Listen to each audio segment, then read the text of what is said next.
सावळ्याची जणू सावली 12 फेब्रुवारी भागामध्ये काही बायका मेंढरांच्या घरी येतात. तिलोत्तम म्हणते, कोण आहात तुम्ही आणि इथे का आलात? काय ग भैरवी? भैरवी म्हणते, मी नाही ओळखत त्यांना, मला नाही भेटायला आल्या. त्या बायका म्हणतात, आम्ही भैरवीकडेच आलो, तिच्या घरी गेलो होतो तेव्हा कळालं ती इकडे आली. काय गे भैरवी, तुला लाज नाही वाटली का? तू सावलीशी एवढी वाईट वागलीस? तू पण एक स्त्री आहे ना, आणि एका स्त्रीशी अशी वागतेस? आता त्या भैरवीला खूप काही बोलत असतात. भैरवी म्हणते, तुमचा काय संबंध? मी माझं बघून घेईल, चला निघा. पण तेवढ्यात काही पत्रकार येतात. तेही प्रश्न विचारायला लागतात. पण भैरवी म्हणते, मी तुमच्या कुठल्याही प्रश्नाला उत्तर द्यायला बांधील नाहीये. त्या बायका म्हणतात, ही अशी नाही ऐकणार, हिच्या तोंडाला काळं फासून हिची धिंड काढावी लागणार. एकजण म्हणते, पकडा ग तिला. आता बाकीच्या हाताला काळं लावतात. भैरव म्हणते, हे काय करताय तुम्ही? सोडा मला.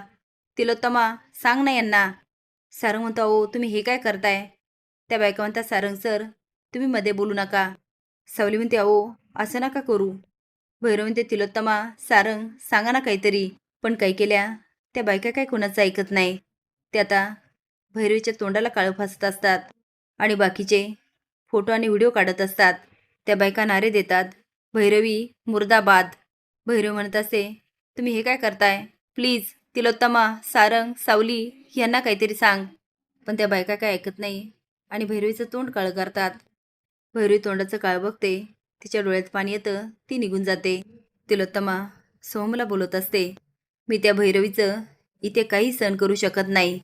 जोपर्यंत तिची मुलगी ह्या घरामध्ये, तोपर्यंत ती इथे येतच राहणार आणि मेंदळ्यांच्या नावावर डाग लागत राहणार. मी हे कधीही सहन करणार नाही. सोहम म्हणतो, आई अगं हे काय बोलतेस? तारा माझी बायको आहे, ती कुठे जाणार? तिलोत्तम म्हणते, ते मला काही माहिती नाही. आता दोघांचा वाद सुरू होतो. तेवढ्याच सावली बोलते, ऐका ना, शब्दाला शब्द वाढत जातोय. तिलोत्तम म्हणते, आई आणि मुलाच्या भांडणामध्ये प्लीज पडू नकोस, आम्ही आमचं बघून घेतो. सोहम म्हणतो, सावली वहिनी प्लीज, आम्ही आमचं बोलून घेतो. इकडे मात्र भैरवीची पुन्हा तगमग सुरू होते. भैरवी सावलीला जेवढी फसवायला जात असते, तेवढी प्रत्येक वेळेस तीच फसते. कारण तिला एवढा राग आलेला असतो की रागाच्या भरात ती जयंतीची हकलपट्टी करते आणि म्हणते, पुन्हा तोंड दाखवू नकोस. आणि आता सगळ्या चुका झाकण्यासाठी ती मेंदळ्यांच्या घरी जाते. तिथे म्हणते, तिलोत्तमा मला माफ करा, मी खूप चुकले. आतापर्यंत मी सावलीवर खूप अन्याय केला, पण खरं सांगते, ह्यामध्ये माझ्या ताराची काहीच चूक नाही. प्लीज तिलोत्तमा, तू तिला शिक्षा देऊ नको, तिला घराबाहेर काढू नको.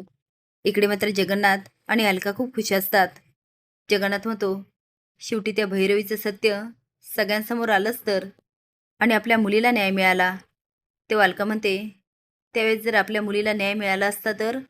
आता जगन्नाथ फोटोसमोर जातो आणि म्हणतो, आपल्या मुलीला न्याय मिळावा म्हणून तर आपण दुसरी मुलगी तिथे पाठवली आणि खऱ्या अर्थाने आज तिला न्याय मिळाला. भैरवी ताराचं बोलत असते आणि स्वतःच्या चुकावरही पांघरून घालत असते. आणि तेवढ्यातच ह्या बायका येतात आणि भैरवीच्या तोंडाला काळं फासतात. आणि दुसऱ्या दिवशी तिलोत्तमा आणि सोमचं भांडण सुरू होतं. आता बघूया, तिलोत्तमा ताराला माफ करते की घराबाहेर काढते? तुम्हाला काय वाटतं? तिलोत्तमाने ताराला घरामध्ये ठेवली पाहिजे का? असे नवीन अपडेट जाण्यासाठी लाईक आणि सबस्क्राईब करा. धन्यवाद.